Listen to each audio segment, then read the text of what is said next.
At yon, magandang araw ulit mga ka-Big Tommy. Tara po't samahan niyo uli akong magluto. Yan, naglagay lamang po ako ng mantika at naggisa ng luya. Yan, gisa-gisa lang muna natin yan. Palabasin natin ang kaluluwa at medyo lumalabas na ang kaluluwa. Isama na po natin ang ating sibuyas at ang bawang.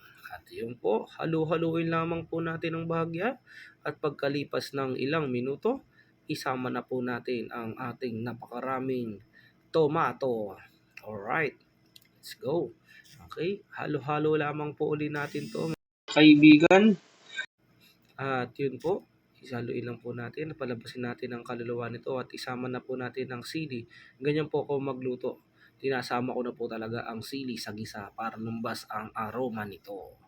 Ayun po, kung pwede, saan po dumating ang ating video, baka pwedeng mag-like and comment ka na rin dyan para malaman natin kung saan nakarating ang ating video for today.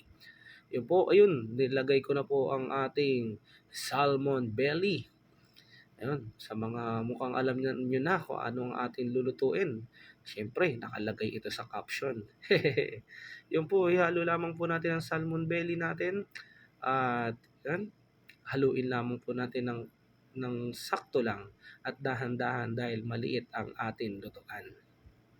Yan, medyo maliwanag po ngayon pero makulimlim na maliwanag.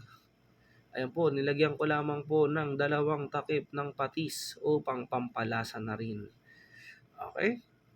Pagkalipas lamang po ng mga pakulo-pakulo na ganyan, akin na pong hinalo at sinama ang ating miso na nilagyan na tinunaw ko lamang po sa mainit na tubig.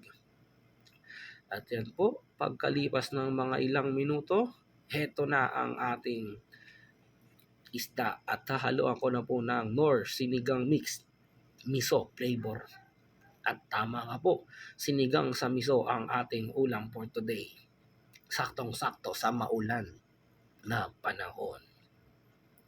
Alright, pagkalipas ng ilang minuto, isama na po natin ang mustasa.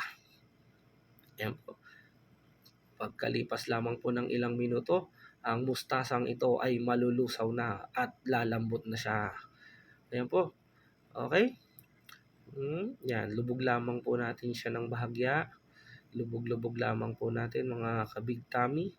Ayan po. At sa mga oras pong ito, habang nilulubog-lubog ko to, mag-ready ka na ng kanin dahil mapapalaban na naman tayo ng kainan nito mga ka-Big Tommy. Okay, nakalubog na. Takpan ko lamang po to ng ilang minuto at okay na to. Ayan po mga ka-Big Tommy. Mag-ready ka na ng kanin at kakain na tayo. Sinigang sa miso.